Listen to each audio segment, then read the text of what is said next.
Bonjour à tous, bienvenue sur Karen's Cuisine, j'espère que vous allez bien. Alors aujourd'hui nous allons faire un gratin de pommes de terre, je vais vous montrer comment je fais le mien. C'est vraiment très simple à faire, vraiment facile, c'est bon pour les débutants en tout cas. Donc là ce que j'ai au moins 6 pommes de terre et pour cela je vais donc les émincer en utilisant donc mon outil préféré donc qui est mon mixeur manuel. Ça vient avec une mandoline. Voilà, donc ce que je fais, c'est que je prends ma pomme de terre et vous avez ce petit objet qui vous permet de tenir votre pomme de terre. Donc vous piquez en fait, c'est pour éviter en fait de vous couper. Donc et ensuite vous commencez à faire des tranches en fait. Ça vous donne des tranches fines. Elles sont pas trop épaisses, donc c'est vraiment la bonne grosseur en fait. Et surtout, si vous ne préparez pas vos pommes de terre tout de suite, je vous conseille de tremper dans de l'eau pour éviter que ça noircisse. Mais moi, dans mon cas, vu que j'étais déjà en train de faire bouillir mon eau, donc c'est prêt à être préparé. Je sale mon eau un tout petit peu et ensuite, donc j'y mets mes pommes de terre. Je vais les faire cuire dès que l'eau commence à bouillir en fait. Je les laisse bouillir pour au moins 10 minutes. Il y a 5-10 minutes et c'est bon. Le but n'est pas de les faire complètement cuire, mais juste les pré-cuire. Et la cuisson va terminer donc au four. Donc voilà. Là, à ce stade-ci, c'est bon. Donc je vais les retirer. Pendant que ça va refroidir un tout petit peu, bien sûr, vous les passez à la passoire. Pendant ce temps, donc je fais ma sauce béchamel. Pour la sauce béchamel, j'utilise du beurre. Là, j'ai au moins l'équivalent de 3 cuillères à soupe de beurre. J'y mets également des oignons et de l'ail. Donc là, je les coupe en petits cubes. Et ensuite, j'y ajoute 3 cuillères à soupe de farine. C'est ce qui va épaissir donc la sauce. Et ce que vous faites, c'est que vous faites cuire votre farine en fait au moins 5 minutes pour que ça cuise quand même un peu bien.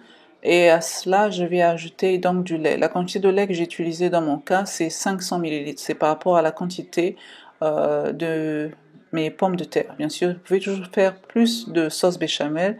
Vaut mieux en avoir plus que moins parce que sinon, ça va vous forcer à préparer encore de la sauce béchamel. Donc, vous faites en sorte de bien mélanger et éliminer les grumeaux. Au cas où vous n'arrivez pas à éliminer les grumeaux, bien sûr, vous utilisez la passoire, hein. Utilisez les techniques pour pouvoir les éliminer, mais sinon, à force de remuer, ça devrait aller. Voilà, et ensuite, là, j'utilise un fouet. Malheureusement, j'ai pas de fouet en plastique, donc je fais en sorte de pas rayer ma marmite. Donc là, j'ai mis du sel, du poivre, de la muscade. La muscade, c'est un must. En tout cas, ça donne un très bon goût, ça parfume bien. Donc, il faut mettre de la muscade, pour moi en tout cas, dans votre sauce béchamel. Donc à ce stade-ci, vous voyez c'est épais. Les petits morceaux que vous voyez, n'oubliez pas qu'on a mis des oignons au départ, donc ce sont les oignons. Donc là, ma sauce elle est prête. Je la retire de la plaque pour éviter que ça continue à cuire. Donc vous voyez là la texture des pommes de terre. C'est pré-cuit.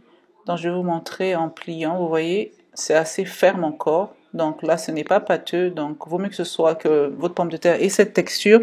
Comme ça, la cuisson va terminer au four. Voilà. Donc voici le plat à gratin que je vais utiliser. Bien sûr, une fois de plus, vous pouvez utiliser un gratin, enfin un plat plus grand. Voilà. Et ce que je fais, je mouille le fond de mon plat avec la sauce béchamel pour éviter en fait que ça colle. Et vous y disposez donc les lamelles de pommes de terre. Donc nous allons faire une première couche comme ça de sauce béchamel, une couche de pommes de terre et ensuite rebelote, vous mettez une couche de sauce béchamel et jusqu'à ce que en fait vous épuisiez votre stock de pommes de terre, vous faites cela. Et la dernière couche, vous y mettrez donc la sauce béchamel et le fromage râpé de votre choix.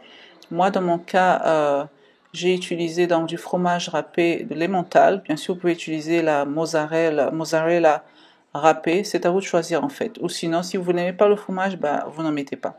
Et moi, dans mon cas, je mets juste la dernière couche pour éviter de mettre en fait trop de fromage. Certaines personnes mettent du fromage à chaque couche. Et ensuite, vous mettez au four pour 40 minutes, 200 degrés Celsius. Et voilà, là, c'est prêt. Et c'est vraiment très très bon. Je vous conseille de laisser refroidir un tout petit peu pour éviter que tout dégouline. Donc, et voilà. Donc là, je retire et vous allez voir que ça, c'est pas vraiment liquide, c'est assez quand même crémeux. Mais si vous laissez refroidir un peu plus longtemps, votre pomme de terre sera bien compacte. Donc c'est à vous de choisir. Et voilà, vous voyez, ça ressemble, vous voyez bien les couches de pommes de terre, de sauce béchamel et ainsi de suite. Et là, j'ai servi ça avec de la sauce à la moutarde. Si vous avez regardé ma précédente vidéo du poulet à la moutarde, et ben voilà, c'est la même sauce. Donc, je vous invite à essayer. Alors, pour dorer mon gratin au-dessus, ce que j'ai fait, c'est que j'ai mis en mode grill ou broil et vous verrez la chaleur venir du dessus en fait. Et comme ça, vous laissez ça les 5 dernières minutes de votre cuisson et ce sera doré. Une fois de plus, merci d'être passé sur Karine's Cuisine. Comme d'hab, je suis Karine. Si vous êtes nouveau ou nouvelle, n'hésitez pas à vous abonner et activer la cloche. Et je vous dis bon appétit et à bientôt.